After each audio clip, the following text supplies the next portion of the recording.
Weet jy, my ma het soveel geld spandeer om my in 'n goeie hoërskool te plaas, maar dit eintlik vir niks was. Wat bedoel jy? Dit het jou gehelp om in Stellenbosch te wees. Dit het my gehelp om hier te wees, maar nie te bly nie. Nee man, die skoolstal berei ons voor vir universiteit.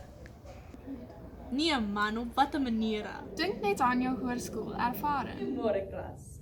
Moenie vergeet, jy moet 'n minimum van 3 sport hierdie jaar doen. Dit is verpligtend. Dus ek wil nie verskonings hoor oor hoe jy eintlik nie dit kan doen. Ik kan dit eindelijk niet doen nie. 3 sporten. Ik het werk en krijg 5 uur van slapen. En nou moet ik nog sport ook inpas. Oefening is 'n mors van tyd. As ek nie punte daarvoor kry nie, sal ek dit nie doen nie. Dit is reël 1 in hoërskool. Ek weet dat die mees van julle oefen as tyd mors sien. Maar ek beloof, eendag sal julle dankbaar wees. Ons het dit op julle geweg het om sport te doen. Dit help om jou gewig te beheer, jou bloeddruk te verlaag.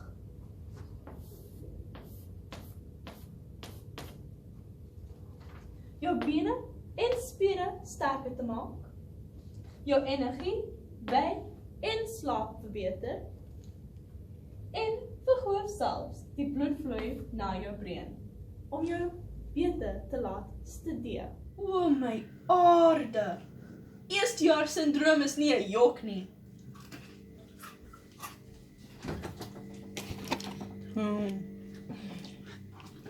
Miskien moet ek na mevrou van der Merwe geluister het en die regte kos begin koop.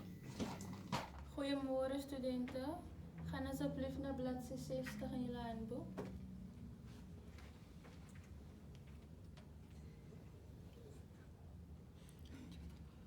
Vervelige onderwysers. Ongelukkig is hierdie geval onvermydelik. Hoe beïnvloed 'n vervelige wyser vir jou as 'n leerder? Dit affekteer jou in 'n negatiewe manier omdat jy baie onproduktief raak slegs vir die feit dat jy nie naby is om te werk nie. Ek weet vir 'n feit dat ek nie huis toe kan gaan nie omdat daar hekke oral is. Ek weet vir 'n feit ek kan nie uit die klaskamer uitloop nie omdat dit disrespekvol gaan wees. So wat maak jy as jy in hierdie geval is? Dit is simpel, jy gaan slaap net.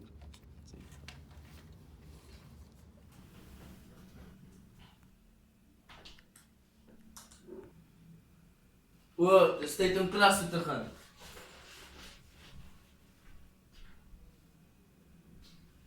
Ek het na my klasrooster gekyk en ongelukkig kry ek 'n vervelende dosent. As nou weer een van hierdie oomblikke. Maar ek hoef nie bekommerd te wees nie, want wat het ek geleer in skool? Wanneer jy 'n vervelende dosent kry, al wat jy hoef te doen is om te gaan slaap.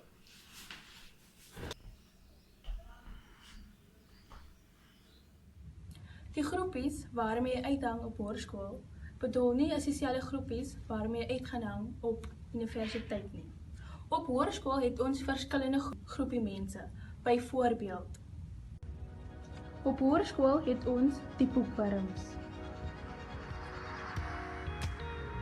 En dan is daar ook die populêre groep. Dan het ons natuurlik ook die rebelse groep.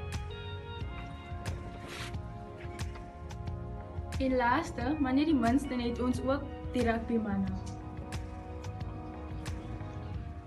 Maar as jy op universiteit kom, dan word al daardie groepies een groot groep.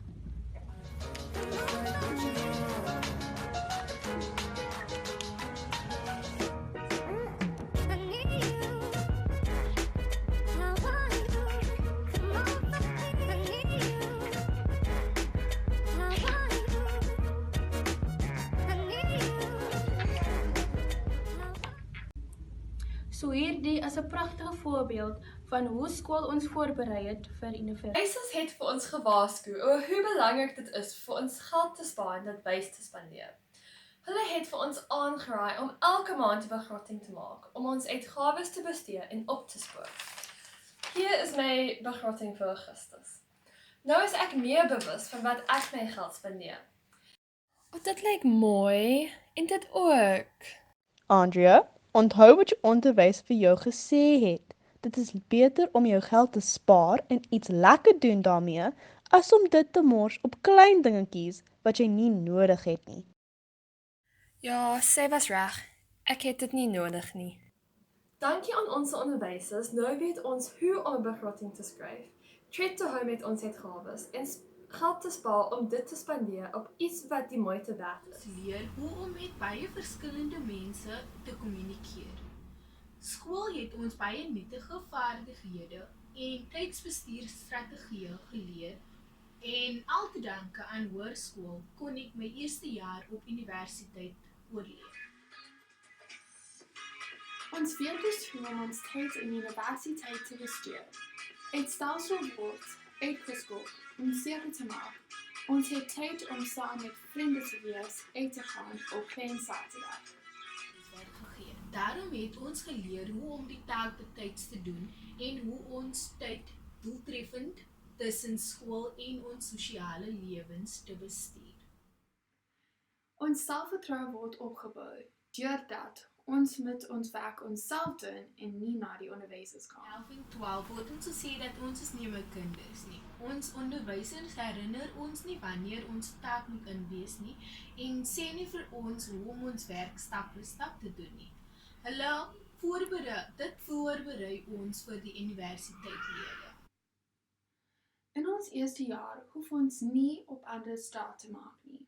Ons weet wanneer ons moet werk en leer. Ons weet wanneer ons 'n toets skryf en wanneer 'n taak moet inhandig sonder vir iemand vir ons sê. Okay, miskien het dit ons voorgestel meer as wat ek gedink het. Presies. Ek wens net ek het meer aandag aan die onderwysers gegee. Ja, het jy môre 'n toets? Ja, maar dis klein. Kom, ons kan aandete kry.